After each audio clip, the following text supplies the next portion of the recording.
C'est plus un secret pour personne, aujourd'hui la population française vieillit. Et avec l'âge, le risque de développer une démence augmente. Aujourd'hui, 1,2 million de Français sont déjà concernés et il pourrait être jusqu'à 2 millions en 2030. Alors est-ce une conséquence inévitable du vieillissement? Quels sont les symptômes et comment réduire les risques? Les réponses dans ce nouveau numéro de 30 minutes santé, l'émission de l'INSERM, l'Institut national de la santé et de la recherche médicale.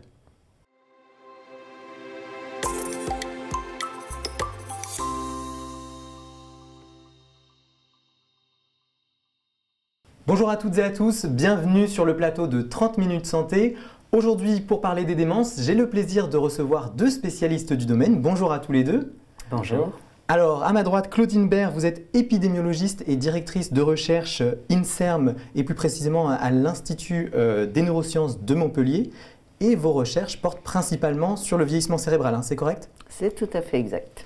À ma gauche, Gaël Nicolas, donc vous êtes directeur d'un laboratoire INSERM et vous êtes neurogénéticien au CHU de Rouen et vous êtes spécialisé dans les maladies neurodégénératives, hein, c'est correct? C'est tout à fait ça. Très bien. Alors, je vous propose à tous les deux, ainsi qu'aux gens qui nous regardent, avant d'entrer dans le vif du sujet, d'aller tester les connaissances du public. Pour ça, on les a questionnés sur les démences, on est allé voir les gens dans la rue. Regardez. La démence, pour moi, c'est une maladie de... Enfin, la folie. Avec démence, c'est une folie, je crois bien.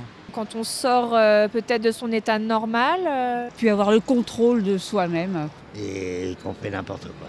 C'est un truc, je vois ça plutôt médical. Ça correspond à une vraie maladie qui touche les personnes âgées. Une détérioration du cerveau qui rend ce qu'on appelle fou, quoi. Quand on peut oublier de faire sa toilette le matin, oublier ce qu'on a à faire au quotidien en fait. Alors, on a entendu beaucoup de réponses différentes. Alors, pour démêler le vrai du faux, je vais me tourner vers vous Gaël, plus précisément. Alors, il me semble que dans un premier temps, il serait pas mal de rappeler la différence entre folie et démence. Est-ce que vous pouvez nous expliquer ça, s'il vous plaît? C'est vrai que le mot folie a été utilisé, c'est un mot du langage courant, en fait, c'est pas un mot médical. Et ça veut pas tellement dire, c'est pas tellement synonyme de démence. Démence, c'est un mot médical qui maintenant est remplacé progressivement par trouble neurocognitif majeur. Ça veut dire une altération des fonctions cognitives, la mémoire, le langage ou d'autres fonctions intellectuelles, avec une rupture avec l'état antérieur, un caractère progressif et un retentissement sur les activités du quotidien. C'est pas un vieillissement normal en tout cas. Hein. C'est pas le vieillissement normal, c'est important d'en faire la différence. Alors Gaël, en réalité, il existe plusieurs formes de démence en fonction de la cause. Quelles sont les plus courantes? Alors, la maladie d'Alzheimer reste la cause numéro 1. On va dire que c'est à peu près 70%, ça va dépendre à peu près de l'âge. C'est parfois difficile de faire la différence entre une maladie vasculaire, une maladie d'Alzheimer, une démence à corps de Lévy chez un sujet âgé, mais ça reste le numéro 1, c'est la maladie d'Alzheimer.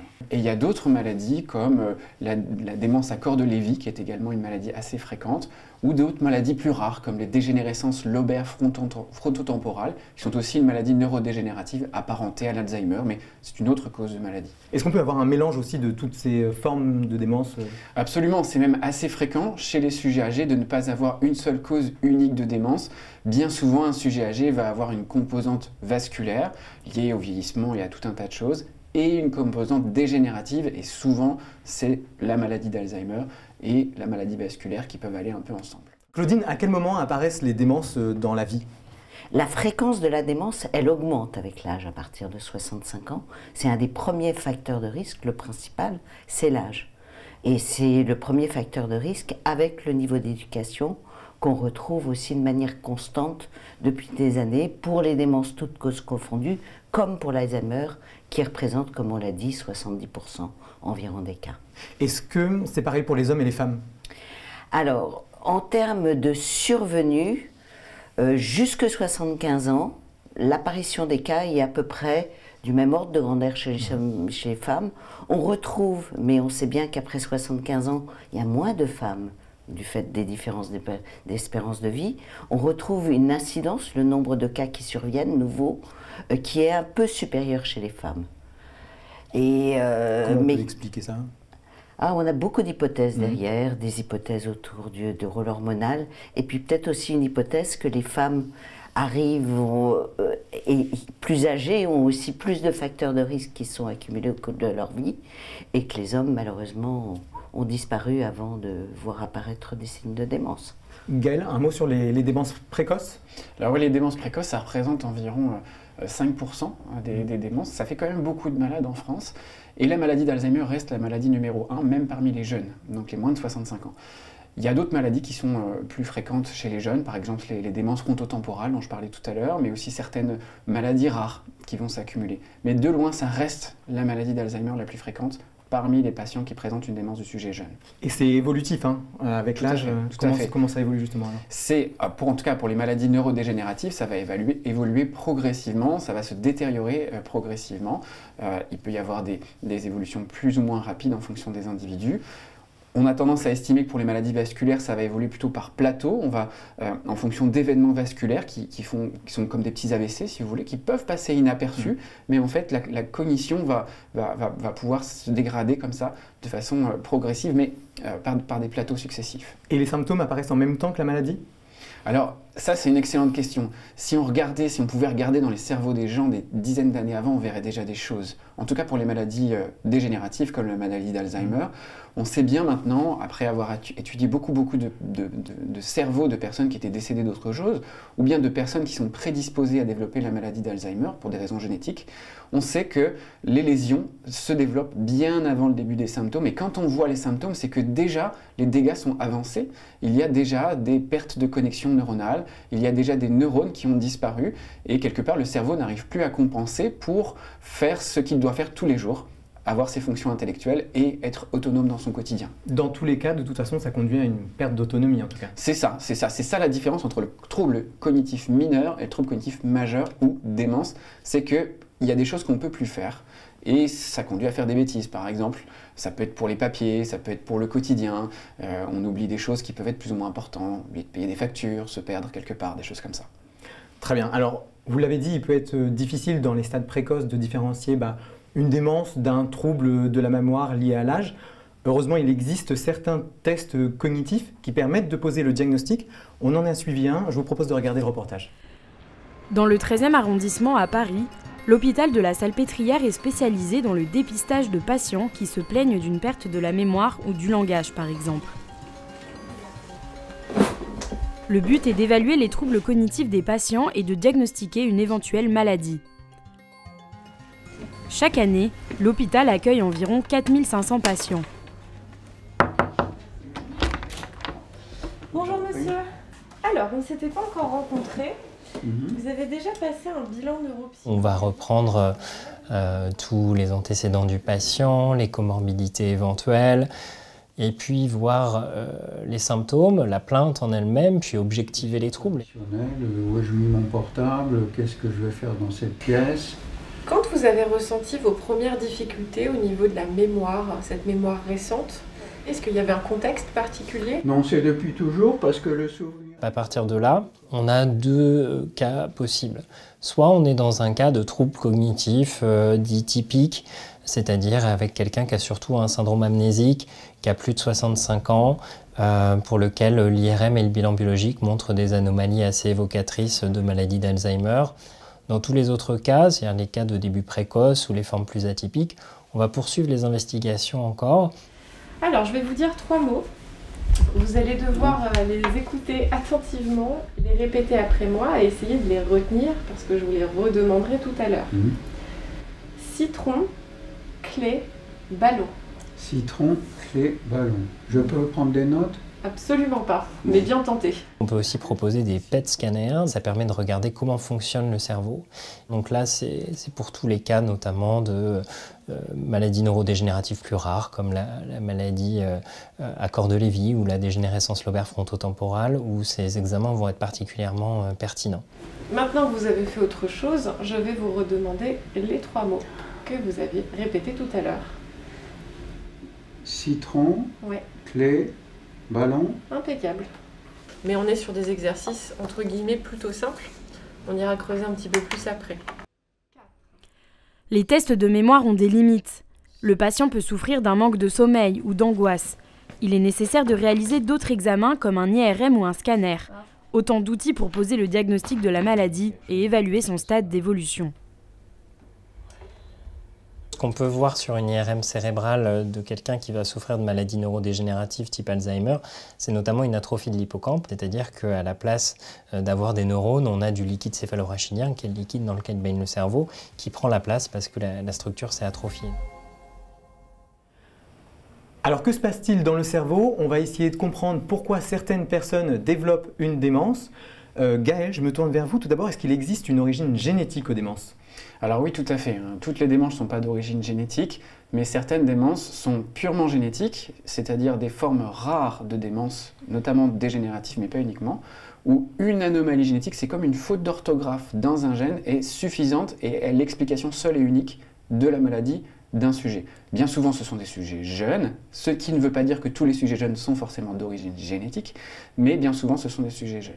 Ça, c'est ce qu'on appelle les formes héréditaires. C'est ça, on appelle ça également les formes héréditaires, où malheureusement, le plus souvent, ça peut se transmettre de génération en génération. Et là, on augmente beaucoup le risque du coup de développer une démence après. On est malheureusement sur du 50%, c'est-à-dire que soit on porte l'anomalie génétique responsable de la maladie chez le parent qui a développé cette maladie, soit on ne la porte pas. C'est une chance sur deux parce qu'on a deux copies du gène en question, une qui porte la faute d'orthographe et l'autre qui ne la porte pas. Et donc le parent a fabriqué son enfant, son fils ou sa fille, il a donné soit l'une soit l'autre. Et c'est aussi simple que ça, 50%. Alors il y a d'autres formes qui impliquent les gènes? Oui, heureusement, la majorité des démences ne sont pas d'origine génétique, purement. C'est pas une faute d'orthographe, mais on est néanmoins tous inégaux. On n'est pas égaux devant le risque de développer chaque maladie. C'est vrai pour les cancers, c'est vrai pour le diabète, c'est vrai aussi pour les démences. Et on a des facteurs de risque génétiques, c'est-à-dire également des différences génétiques, mais qui cette fois-ci peuvent être portés par des gens qui sont en bonne santé et qui ne vont pas développer la démence. Ces facteurs de risque génétiques, si on a 1, 2, 3, 4, plusieurs, vont s'accumuler et vont s'accumuler avec d'autres facteurs qui sont non génétiques, qu'on appelle environnementaux, et c'est l'ensemble qui forme les causes de démence qu'on appelle donc multifactorielles, et c'est la majorité des démences. Alors, en dehors des origines purement génétiques, quels sont les facteurs qui peuvent favoriser la survenue des démences, Claudine? Alors, grâce à des travaux d'études de cohorte, où on suit des grandes populations, on commence à avoir vraiment un bon aperçu de facteurs qui sont déjà très bien connus, en particulier dans les maladies cardiovasculaires, comme l'hypertension artérielle, le diabète, en particulier quand il n'est pas bien contrôlé, c'est aussi vrai pour l'hypertension artérielle. Est-ce que notre historique de santé aussi peut avoir un lien? Bien sûr que notre historique de santé peut avoir un lien, et notre historique aussi en termes de mode de vie peut avoir un lien, et ce qui fait qu'on essaye maintenant aussi d'avoir des informations, pas tout à fait depuis la naissance, parce qu'il faudrait être encore vraiment trop patient, même si certaines cohortes ont permis d'avoir des éléments sur les jeunes années, mais déjà dans ce qu'on appelle l'âge moyen, le middle age des anglo-saxons, des 40-45 ans. C'est ce qu'on fait actuellement en France avec une cohorte comme Constance, qui suit plus de 80 000 personnes qui ont déjà eu des tests cognitifs et dont on connaît bien l'histoire et qu'on a pu aussi examiner, documenter, à partir de leur entrée dans l'étude à 45 ans. On va revenir sur certains de ces facteurs plus en détail un peu plus tard dans l'émission. Mais d'abord, Gaël, je voudrais parler un peu plus des mécanismes.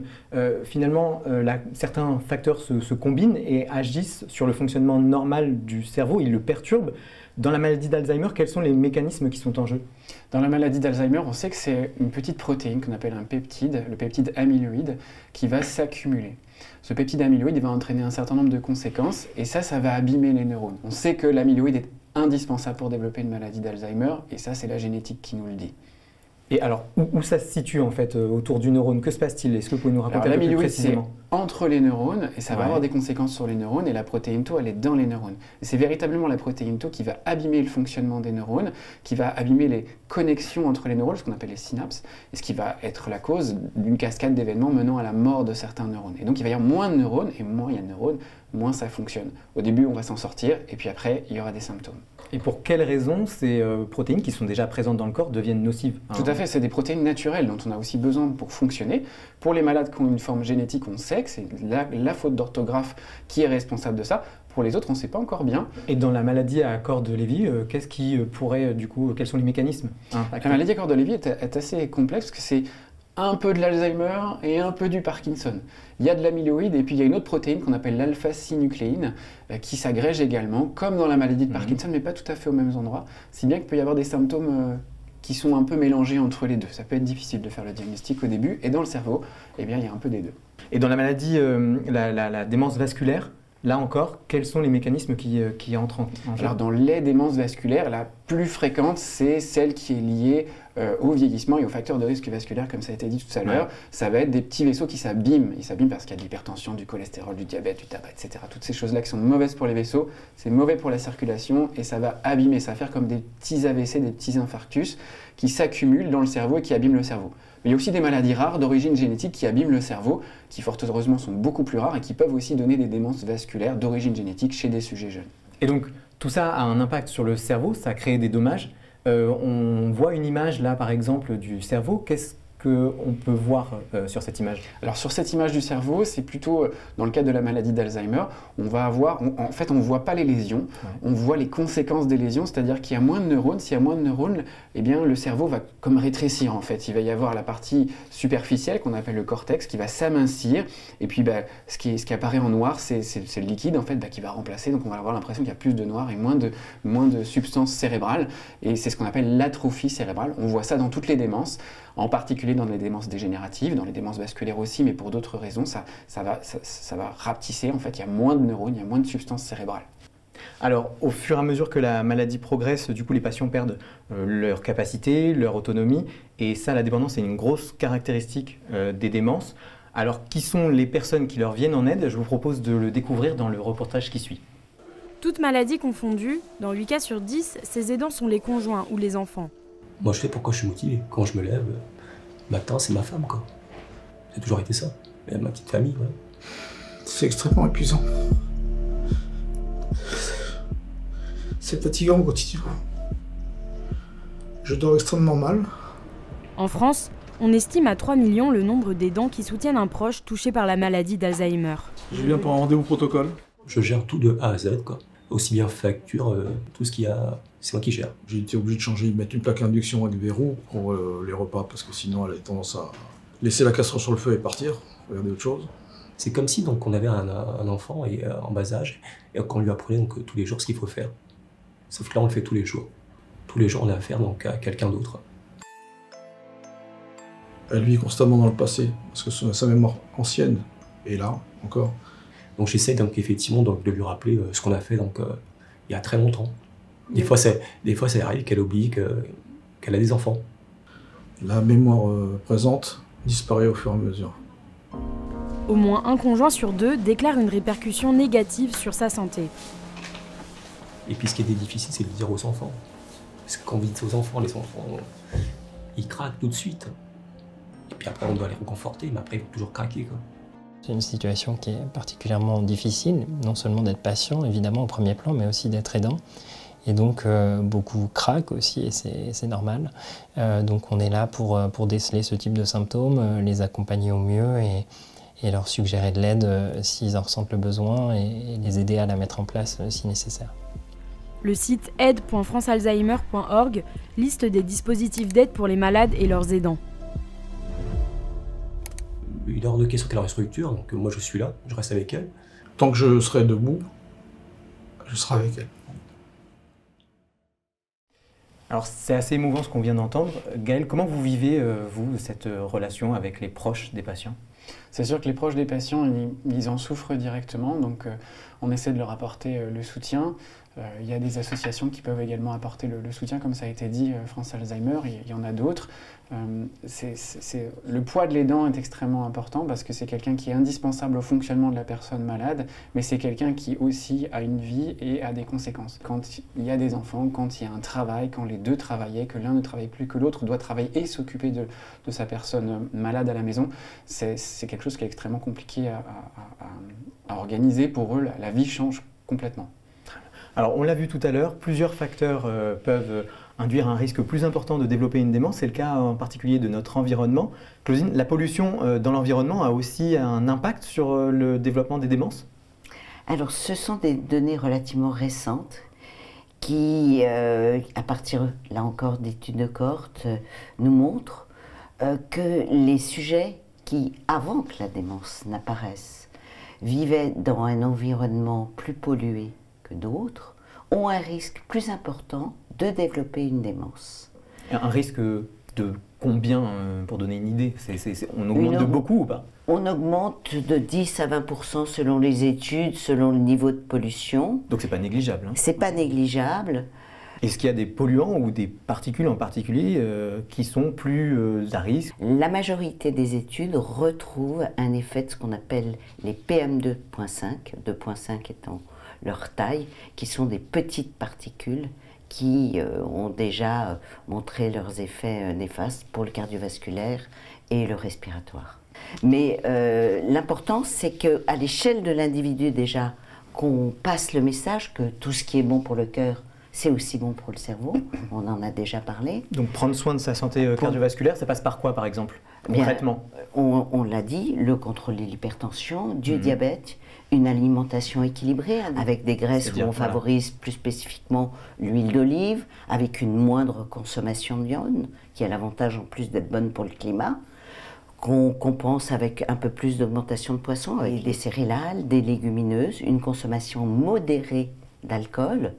Ça c'est bon pour la santé, pour le cœur et donc pour le cerveau. Et donc pour le cerveau. Et vous parliez tout à l'heure d'avoir des activités intellectuelles aussi. Alors je peux parler à la fois des activités intellectuelles et des activités physiques. L'un pouvant tout à fait aller avec l'autre. Si vous marchez pour aller à un concert, vous faites les deux. On peut lier l'utile à l'agréable en fait. Absolument.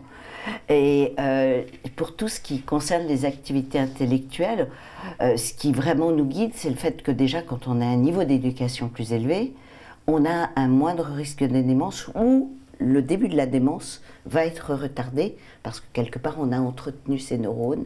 Et si les lésions s'installent, elles vont être moins cliniquement perceptibles chez un sujet qui a un haut niveau d'éducation.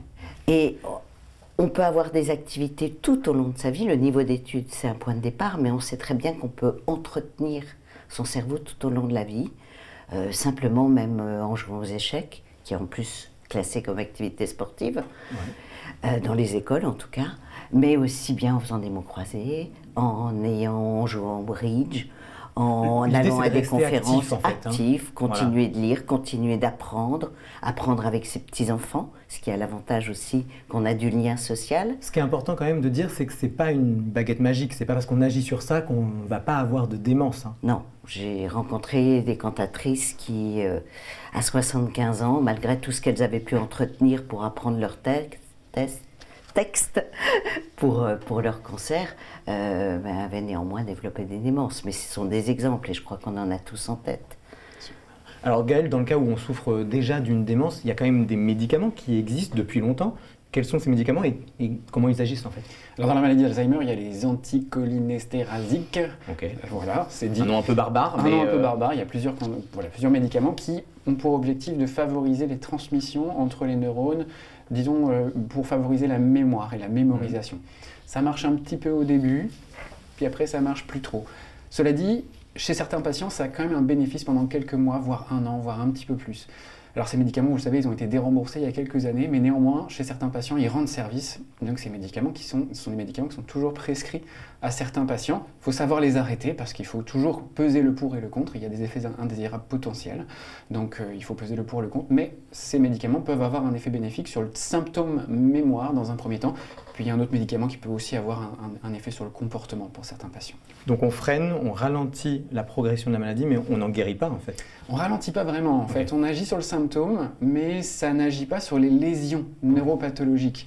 Les lésions du cerveau, elles sont toujours là, elles continuent d'avancer, et malheureusement la maladie, elle évolue pour son propre compte. On essaye de freiner, de gommer un petit peu certains symptômes, mais c'est tout ce qu'on sait faire avec ces médicaments-là. Alors figurez-vous qu'un autre moyen de prévenir les démences, c'est peut-être de pratiquer la méditation. On en discute avec notre prochain invité, c'est parti.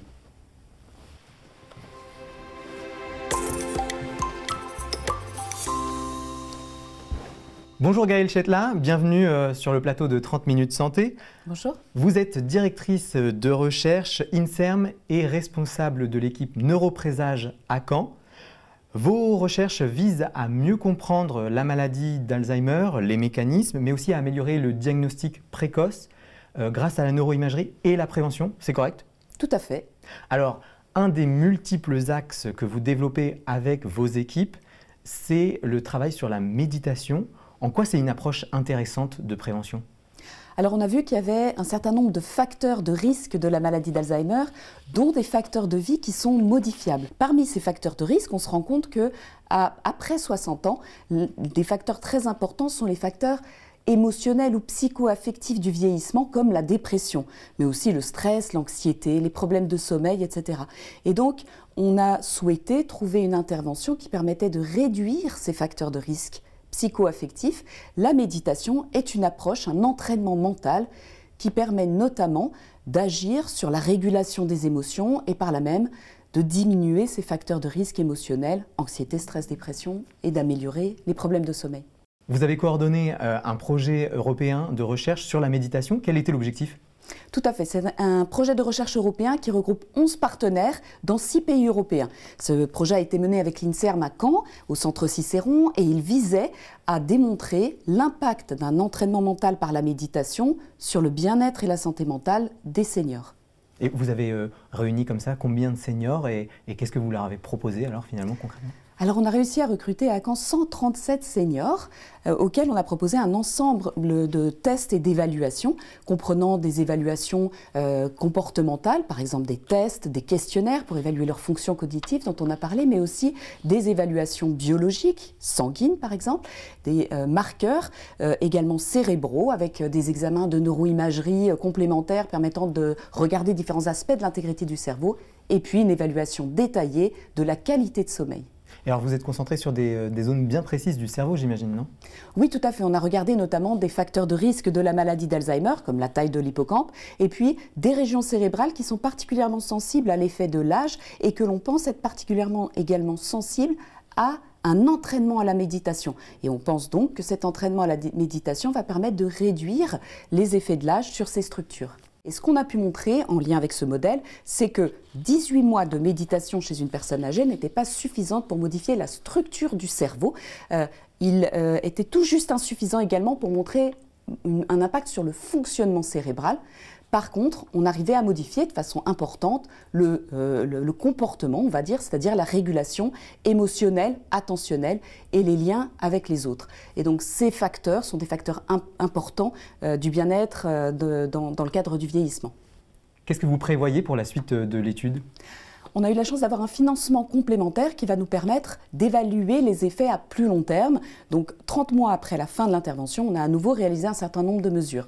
Par ailleurs, nous avons développé une application, nous sommes en cours de développement d'une appli de méditation, la Meditaging, qui va se baser sur ce programme original développé spécialement pour les seniors sur 18 mois et qui va ainsi pouvoir être proposé à un plus grand nombre de personnes, qui va également nous permettre à continuer à récolter des données pour la recherche.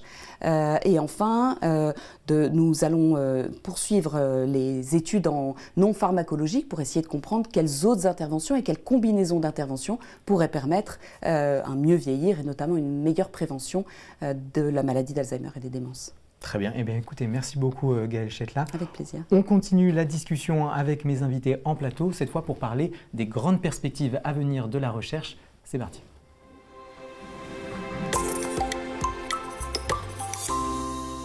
Claudine, à l'avenir, vers quoi vont s'orienter les études épidémiologiques ? Alors, les études épidémiologiques, à partir de ce que je vous ai dit précédemment, s'intéressent de plus en plus à tout ce qui s'est passé avant qu'on commence à dire qu'on est vieux, avant 65 ans. Parce que, comme vous l'a déjà indiqué Gaëlle, les lésions de la maladie d'Alzheimer, elles sont présentes longtemps avant. Et notre objectif, ce serait qu'elles ne s'installent pas. D'où l'intérêt de commencer des études beaucoup plus tôt, sur des sujets plus jeunes, des 45-50 ans, et de redocumenter à ces âges plus jeunes comment vivent les sujets, comment ils sont entourés, comment ils sont stimulés intellectuellement, s'ils sont isolés, s'ils ont une dépression ou une symptomatologie dépressive, et quelles sont les pathologies qu'ils ont. Des études aussi portent sur l'isolement social. Qu'est-ce qu'il faut en attendre là ? Alors, en termes d'isolement social, le point de départ, ça a été d'observer, là encore dans nos cohortes de sujets âgés, que les sujets qui sont restés célibataires toute leur vie, et plus souvent les femmes que les hommes, ceux qui sont devenus veufs ou qui ont divorcé, là on a moins de différence de sexe bien sûr, avaient un risque augmenté de développer une maladie d'Alzheimer. D'où l'idée de développer plus ou d'entretenir le réseau social autour de soi.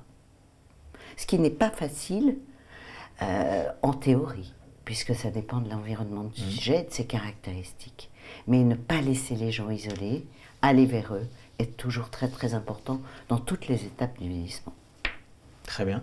Alors, Gaëlle, dans les années à venir, l'enjeu c'est aussi de réussir à intervenir avant que les premiers symptômes apparaissent, puisqu'on l'a dit tout à l'heure, il s'écoule parfois 10, 15, 20 ans avant que on détecte la maladie.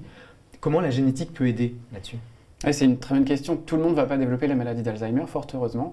Il faut essayer de déterminer, comprendre qui va développer cette maladie. Et même le mieux, ce serait d'être capable de savoir quand les personnes vont développer cette maladie-là pour savoir à quel moment il faudrait intervenir à partir du moment où on aura un médicament efficace. Alors, on en parlera. On a des bonnes raisons de penser que des médicaments efficaces, il va y en avoir. Ils existent peut-être même déjà. Mais à quel moment faudra les donner et peser le pour et le contre, le bénéfice et le risque. Pour ça, la génétique peut jouer un rôle important. Il y a des formes purement génétiques, j'en ai parlé, elles sont très très rares, mais il y a des essais thérapeutiques pour viser à prévenir le développement de ces lésions chez ces personnes-là, pour leur éviter de développer la maladie, alors que malheureusement, ces personnes-là, elles savent qu'elles vont développer la maladie parce qu'elles sont déterminées génétiquement. Pour toutes les autres, je vous ai dit, c'est pas génétique, en fait, il y a quand même de la génétique dedans. C'est ces petites différences génétiques, ces facteurs de risque qui font qu'on est inégaux devant le risque de développer une maladie d'Alzheimer. L'idée, ce serait d'identifier les personnes qui sont le plus à risque de développer la maladie et peut-être chez eux aller chercher les fameux biomarqueurs pour voir s'il y a quelque chose qui commence à se passer et intervenir à ce moment-là. Vous disiez, il y a certains médicaments qui existent peut-être déjà, qui sont porteurs d'espoir, lesquels? Alors on parle des anti-amyloïdes qui ont fait beaucoup couler d'encre, n'est-ce pas? Ces anti-amyloïdes, ils sont maintenant autorisés aux États-Unis, pas en France, pas en Europe, ça viendra peut-être. Vous avez quelques noms à nous donner? Oui, l'aducanumab, le lecanemab, tous ces médicaments-là qui se terminent par AB ou MAB, ça veut dire un monoclonal antibody, c'est des anticorps anti-amyloïdes, des anticorps monoclonaux. Ils s'attaquent à la fameuse substance amyloïde, le peptide amyloïde, qui, je vous ai dit, est à l'origine de la maladie. Alors, il n'est pas tout seul à l'origine de la maladie, mais s'il n'y a pas d'amyloïde, il n'y a pas d'Alzheimer. Sauf que quand on donne ces anticorps à des gens qui sont déjà malades, je ne vais pas dire que ça fait rien, mais ça ne fait pas grand-chose. Ça fait quand même un petit quelque chose. On voit que la courbe de progression, plutôt de décroissance des tests cognitifs, eh bien, elle va être un peu améliorée chez les personnes à qui on donne ce médicament-là, surtout si on le donne au tout début des symptômes. Mais vous l'avez compris, la période d'intervention, la fenêtre d'intervention, c'est pas celle-là, puisque l'amyloïde, eh bien, en fait, elle fait ses dégâts depuis des années et des années et des années. Quand on intervient quand il y a des symptômes, ça fait déjà des années que le cerveau est malade sans qu'on s'en rende compte. Donc on pense que ce type de médicament pourrait être efficace en amont. Très bien, et on va suivre ça de près. Merci à tous les deux. On arrive au terme de cette émission. Merci à vous d'avoir regardé ce numéro de 30 minutes santé. Merci à Samia Saya qui est à l'initiative de cette émission et à l'INSERM. Et merci à toutes les équipes de production et à la réalisation.